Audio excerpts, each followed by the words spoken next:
Kurukshetra university में vacancy निकली है, आप देख सकते हैं advertisement number 1/2024। Kurukshetra university invites online application from the eligible candidate for recruitment of clerk, draftsman, JE on budgeted post. तो क्लर्क की 45 पोस्ट है, ड्राफ्ट्समैन की 2 और जूनियर इंजीनियर की 5 पोस्ट है। The detailed information of all instructions यहाँ पर दी गई है, इस वीडियो में चर्चा करेंगे। 15 मार्च से आप आवेदन कर पाएंगे। In continuation of the earlier advertisement number इतना, the advertisement numbers and post be read as under. तो एक एक करके सारी महत्वपूर्ण जानकारी देख लेते हैं। आवेदन यानी कि पब्लिकेशन ऑफ एडवर्टाइजमेंट 10 मार्च को हुई थी। आवेदन कब से शुरू है? 15 मार्च से। Application close 16 April last date है। Application will be accepted from 15 March to 16 April. The onus of checking dates and details from the university website lies with candidate.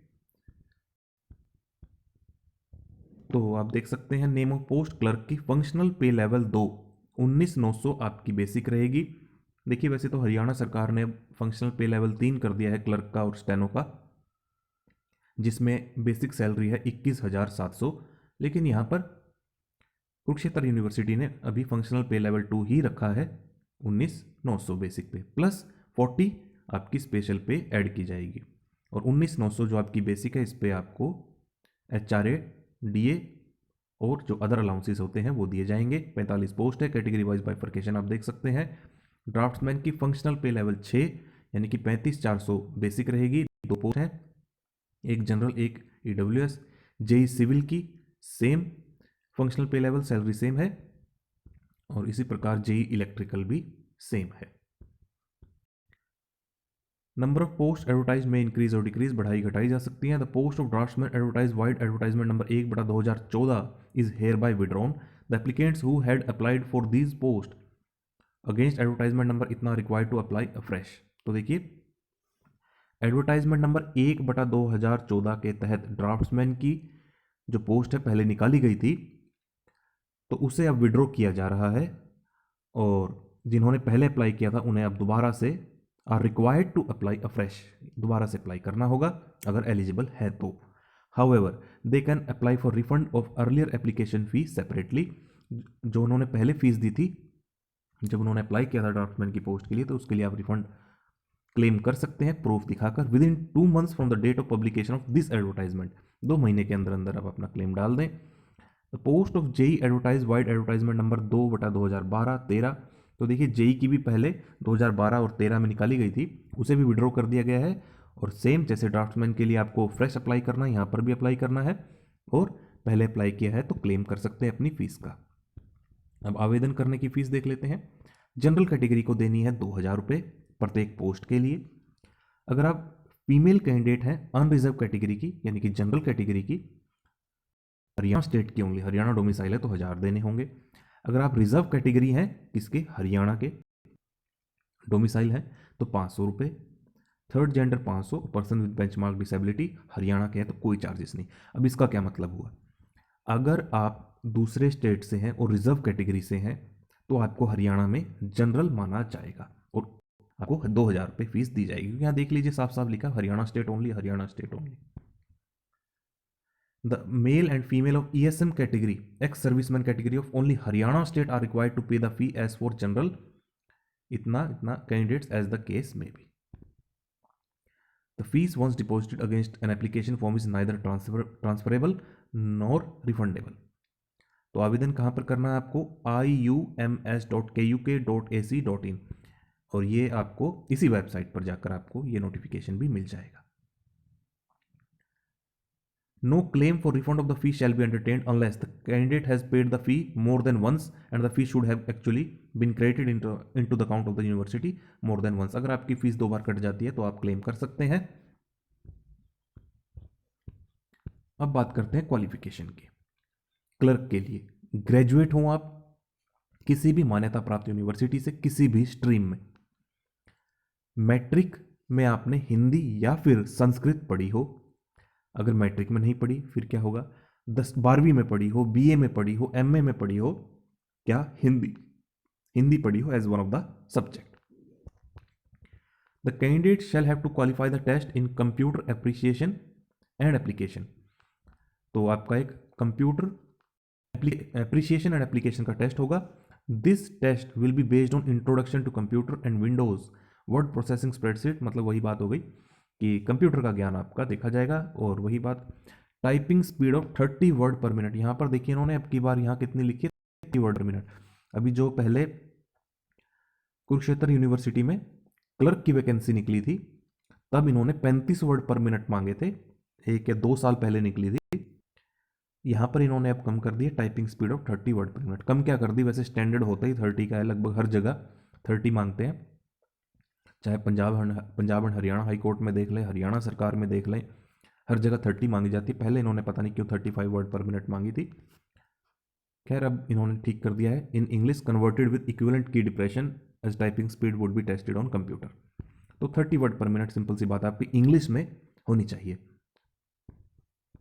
Essential qualification for JE civil, 3 साल का diploma होना चाहिए civil engineering में किसी भी मान्यता प्राप्त इंस्टीट्यूशन से, and preferably with 3 year experience of civil works in the government public buildings. तो 3 साल का एक्सपीरियंस भी मांग लिया है। लेकिन अगर ये नहीं है तो बीटेक हो आप civil engineer, bachelor in engineering civil from recognised university,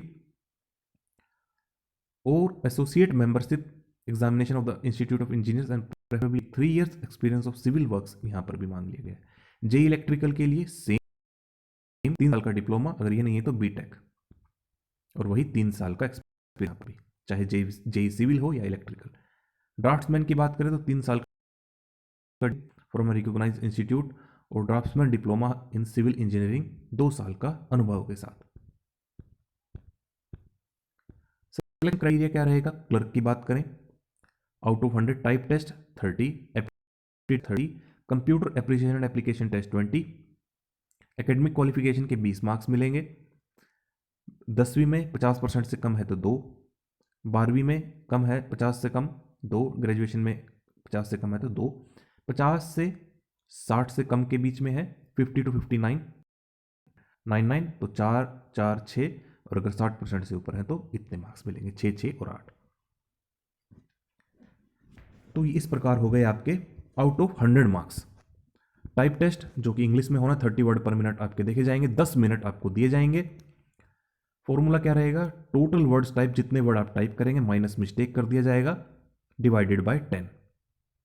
for example 10 minute का समय है, आपने 370 वर्ड टाइप किए, मिस्टेक्स कितनी हो गई वर्ड में, 25 वर्ड आपने गलत टाइप कर दिए तो माइनस हो जाएंगे, डिवाइडेड बाय 10 तो कितने हो गए 34.5। No rounding off will be there, rounding off तो नहीं होगी, तो ये कैंडिडेट पास हो गया जैसे 34.5। अब मिस्टेक का मतलब क्या है, wrong word type will amount to 1 mistake, गलत वर्ड टाइप किया, missing word will amount to 1 mistake, अगर आपने वर्ड ही छोड़ दिया पैराग्राफ से, एक्स्ट्रा वर्ड टाइप कर दिया तो भी mistake, transposition of 2 consecutive words will amount to 1 word, transposition भी कर दिया वर्ड्स का इंटरचेंज तो भी रोंग माना जाएगा, मिस्टेक मानी जाएगी। Candidate qualifying phase 1 will be eligible to appear in phase 2। तो जो फेज 1 क्लियर करेगा यानी कि टाइप टेस्ट इन इंग्लिश, वही फेज 2 में अपीयर हो पाएगा। फेज 2 में क्या है, एप्टीट्यूड टेस्ट 30 मार्क्स का जो मैंने आपको बताई थी सारी 100 में से। The medium of instructions for this test will be both Hindi and English, तो बाइलिंगुअल होगा। In case of any disparity or inconsistency between the instructions provided in Hindi and English, the instructions question provided in English will prevail. अगर हिंदी और English में जो question दिया गया है, अगर कुछ मिस्टेक मिलती है क्वेश्चन में तो इंग्लिश वाला सही माना जाएगा। 60 मिनट का 1 घंटे का समय होगा, पासिंग मार्क्स 12 लाने हैं आपको। लैंग्वेज प्रोफिशिएंसी इंग्लिश का टेस्ट होगा 5 मार्क्स का, 10 क्वेश्चंस होंगे। इसी प्रकार से हिंदी का रीजनिंग एबिलिटी 10 मार्क्स का होगा, क्वेश्चंस होंगे 20। न्यूमेरिकल एबिलिटी 20 क्वेश्चन 10 मार्क्स के। Candidate who qualify in phase 2 will be eligible to participate in phase 3। For each vacancy category wise 5 time candidate will be shortlisted based on merit points calculated as follows. तो जो phase 2 qualify करेगा उसे phase 3 के लिए बुलाया जाएगा। Merit point कैसे निकाले जाएंगे, marks in type test in plus aptitude test. The marks in the type test will be calculated as follows, 25 marks for a speed of 20 word per minute equal to 30, 25 marks अगर आपकी 30 word per minute की speed है, with an additional 0.5 marks awarded for each additional speed of 1 word per minute. अगर आपकी 31 है, मान लीजिए 31 है, तो 25.5 मार्क्स आपको मिल जाएंगे। देखिए आपकी स्पीड 30 वर्ड पर मिनट है तो 25 नंबर मिलेंगे आपको। और जैसे ही आपकी 30 वर्ड पर मिनट से एक एक स्पीड ज़्यादा होती जाएगी, मान लीजिए 31 हो गई, तो एक स्पीड के 0.5 यानी हाफ मार्क्स मिलेंगे। 2 के 1, 3 के 1.5, 4 के 2, हर एडिशनल स्पीड के लिए हाफ मार्क्स मिलेगा, मैक्सिमम 30 मार्क्स तक। In case 5 time candidate qualifying phase 2 in any category are less than or equal to 30, then all the candidate qualify phase 2। अगर कम होते हैं तो सभी को बुला लिया जाएगा। अब फेज 3 में क्या, computer appreciation and application test, 20 marks का 1.5 घंटे का समय, जिसमें आपको कंप्यूटर का ज्ञान देखा जाएगा। पासिंग मार्क्स 8 लाने होंगे। फाइनल मेरिट ऐसे निकाल ली जाएगी, टाइप टेस्ट में मार्क्स, एप्टीट्यूड में कंप्यूटर के marks, marks in computer appreciation and application test, academic merit point जो ग्रेजुएशन 12वीं और उसमें जो मार्क्स आपके आएंगे वो सारा निकाल के। टाइप ब्रेकिंग अगर इक्वल मार्क्स आ जाते तब क्या होगा, किसे प्राथमिकता दी जाएगी, जिसके टाइप टेस्ट में ज़्यादा मार्क्स होंगे उसे प्राथमिकता दी जाएगी। अगर इसमें भी बराबर आ जाते तो क्या होगा, then it will be resolve on the basis of marks obtained in aptitude test. तो एप्टीट्यूड टेस्ट में जिसके ज़्यादा मार्क्स होंगे उसे प्राथमिकता दी जाएगी। अगर यहाँ एप्टीट्यूड टेस्ट में भी बराबर नंबर आ जाते हैं तो जिसके कंप्यूटर एप्रिसिएशन एप्लीकेशन टेस्ट में ज़्यादा होंगे उसे प्राथमिकता दी जाएगी। और मान लीजिए यहाँ पर भी टाई हो जाता है दो कैंडिडेट के बीच में, तो जिसकी उम्र ज़्यादा होगी उसे प्राथमिकता दी जाएगी। ऐसे सिलेक्शन क्राइटेरिया आप देख सकते हैं। जेई के लिए रिटर्न एग्जाम होगा 50 marks, education qualification 15, experience 5, presentation of the works supervise project और field work 10 marks, interview 20 number का। तो आप एक बार यहाँ पढ़ सकते हैं। Provisional selection will be based on written test performance. Top 15 candidate will be shortlisted against 1 post. Written exam part A और पार्ट में भी डिवाइड किया गया है, 2 पार्ट्स में 50 मार्क्स का। रिटर्न टेस्ट भी आप देख सकते हैं कैसे कैसे यहाँ सारा सिलेबस दिया गया है। कुछ ना समझ आए तो आप मुझसे कमेंट में पूछ सकते हैं। Question paper shall be in English language only. The 15 marks for educational qualification कैसे दिए जाएंगे, ऐसे ही 5 मार्क्स एक्सपीरियंस के, 1 mark for each year, 3 years as prescribed in basic qualification, क्योंकि देखिए 3 साल तो मिनिमम है ही, और part thereof exceeding 6 months of experience. तो 3 से ज़्यादा जैसे ही आपका एक्सपीरियंस होगा उसके लिए 1 मार्क्स आपको मिलता चला जाएगा, maximum 5 marks. 10 marks for presentation, 20 marks for interview. Typing का क्राइटेरिया आप देख सकते हैं। ऐसे ही ड्राफ्ट्समैन के लिए एप्टीट्यूड टेस्ट 30, कंप्यूटर एप्रिसिएशन का 20, एकेडमिक क्वालिफिकेशन के लिए 20। यहाँ पर आप सारा सिलेबस देख सकते हैं। एप्टीट्यूड टेस्ट के लिए phase 1, phase 2 computer appreciation test same है जैसे क्लर्क का था। जनरल इंस्ट्रक्शंस आप एक बार पढ़ लें, कुछ ना समझ आए तो आप मुझसे कमेंट करके पूछ सकते हैं। तो ये अच्छा मौका है आपके पास एक पक्की सरकारी नौकरी लेने का। हरियाणा में कुरुक्षेत्र यूनिवर्सिटी बहुत फेमस यूनिवर्सिटी है, हरियाणा की पुरानी यूनिवर्सिटी है। सिलेबस यहाँ पर डिटेल्ड सिलेबस आपको दे दिया है। Computer appreciation and application test आप यहाँ पर पॉज करके देख सकते हैं, या फिर जो मैंने आपको वेबसाइट बताई iums.kuk.ac.in, वहाँ पर जाकर आप इस पूरी PDF को डाउनलोड कर सकते हैं। Introduction to Windows, word processing, spreadsheet, power point, internet, web, email, ऐसे जेई सिविल के लिए सारा सिलेबस यहाँ पर दिया गया है। तो यहाँ पर सारी क्लैरिटी के साथ पूरी PDF इन्होंने, जहाँ लगता कोई भी किसी भी प्रकार की एम्बिग्यूटी अब यहाँ पर रह गई है। मोडेलिटीज OMR बेस्ड टेस्ट, तो किस प्रकार से आपका OMR बेस्ड टेस्ट होगा। For the post of clerk draftsman for each question 5 option shall be given. तो देखिए अब लगभग हर एजेंसी ने ये सिस्टम शुरू कर दिया। पहले 4 ऑप्शन होते थे, अब 5 होने लग गए हैं। The candidate will have to blacken the choice he she thinks is right correct on the OMR। तो जो भी ऑप्शन आप मार्क करना चाहते हैं कर दें, जो आपको ठीक लगता है। तो हर एक ऑप्शन को, किसी ना किसी एक ऑप्शन को तो आपको मार्क करना ही होगा। If a candidate is not attempting a question then he she has to choose the 5th option. अगर आपको लगता है कि ये क्वेश्चन मुझे आता नहीं है या आप छोड़ना चाहते हैं, तो आपको फिर भी ऑप्शन मार्क करना होगा ई ऑप्शन, लास्ट वाला, जिसका मतलब है no answer, enabling candidate to refrain from answering a specific question if they opt not to. There will be penalty for wrong answer marked in the test. For each question for which a wrong answer has been given by the candidate, 1/4 of the marks assigned to that question shall be deducted. तो negative marking रखी गई है। Most important point है exam के लिए। गलत उत्तर देने पर नेगेटिव मार्किंग रखी गई है। If a candidate gives more than one answer it will be treated as wrong even if one of the answer happens to be correct, और पेनल्टी सेम रहेगी। अगर 2 ऑप्शन मार्क कर देते हैं तब भी आपकी नेगेटिव मार्किंग की जाएगी, यानी रॉन्ग माना जाएगा। If no option is selected a deduction of 1/4 of marks assign to that question will be applied. अगर आप कोई ऑप्शन मार्क ही नहीं करते तब भी आपका 1/4 मार्क्स काट लिया जाएगा। If the option chosen is E then there will be no penalty, obvious सी बात है।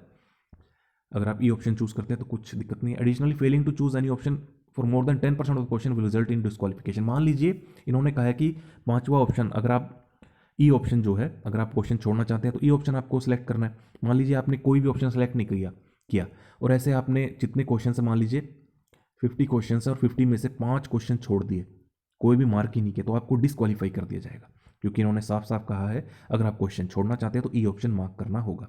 ई ऑप्शन का मतलब है no answer. No rounding off marks नहीं किया जाएगा। In case any candidate secure negative marks in the test then 0 marks shall be awarded. Provision for carbon copy the candidate appearing in MCQ test OMR base shall be provided. Carbon copy आपको दी जाएगी, इस बात का आप ध्यान रखें, ताकि जब आंसर की आएगी तो आप अपनी आंसर की मैच कर सकें। तो कार्बन कॉपी लाना ना भूले एग्जाम से। Epilogue waiver nothing within the bulletin precludes, ये सारी बातें आप एक बार पढ़ लेना कि लास्ट में ये थोड़ा बहुत बताते हैं ज्यूरिडिक्शन इश्यूज के बारे में। ये अपेंडिक्स है। LOU declaration to be given by person with benchmark disabilities to use scribe का इस्तेमाल करना चाहते हैं जो, उनको ये सर्टिफिकेट का इस्तेमाल करना होगा। ये भी सर्टिफिकेट आप देख सकते हैं।